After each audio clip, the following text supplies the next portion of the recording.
పనిచేయవు. అయితే మీరు సిలబస్ అయితే రూపొందించారు, దానికి తగినటువంటి పుస్తకాలు ఉన్నాయా మరి మార్కెట్లో?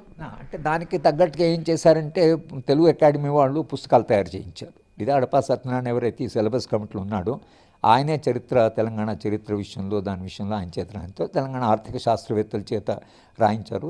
తెలుగు అకాడమీ ఏదైతుందో తెలంగాణ తెలుగు అకాడమీ వాళ్ళు ఆ ప్రయత్నం చేశారు. అలాగే ఓపెన్ యూనివర్సిటీ వాళ్ళు కూడా కొంత ప్రయత్నం చేశారు. పుస్తకాలు కూడా వచ్చాయి. అంటే మీకు తెలంగాణ మీద జయశంకర్ గారు రాసిన ఒక ప్రామాణికమైనటువంటి పుస్తకం ఉంది.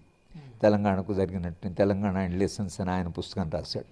వేరే వాళ్ళు కూడా అడపా కూడా తెలంగాణ హిస్టరీ మీద పుస్తకాలు రాశారు. అవి ప్రామాణికమైన గ్రంథాలు. కానీ పరీక్షకు తయారు కావడం కొరకని ప్రామాణిక గ్రంథాలు చదివితే చాలా మంచిది. కానీ వీళ్ళకంత ఒక్కొక్కసారి అంత ఓపిక ఉండదు. కనుక వాళ్ళు ఏం చేస్తారంటే ఈ గైడ్స్ లాంటి మెటీరియల్ ఏదైతే వస్తుందో మార్కెట్లో దానికి కొంటే సులభంగా పాస్ కావచ్చు అనుకుంటారు. కానీ గైడ్స్ చదవడం వల్ల నష్టం ఏంటంటే ప్రశ్న కొంచెము సంక్లిష్టంగా ఉంటే జవాబు చెప్పలేరు. సింపుల్ ప్రశ్న అయితేనే జవాబు చెప్తారు. సంక్లిష్టం ప్రశ్నను కొంచెం ట్విస్ట్ చేసామనుకోండి చెప్పలేరు. అందుకని కొంత లోతుగా వెళ్ళి అవగాహన చేసుకోవాల్సినటువంటి అవసరం ఉంటుంది.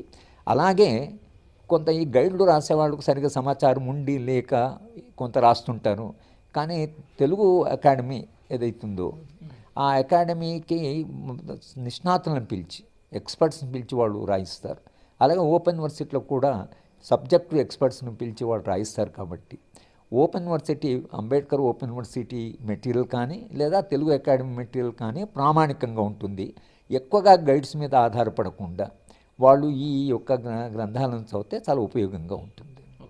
అయితే మీరు సిలబస్ రూపొందించి ఇప్పటికే 6-7 ఏళ్ళు అయిపోయినట్టుంది. ఇంతవరకు గ్రూప్ 1 అయితే పర్లేదు.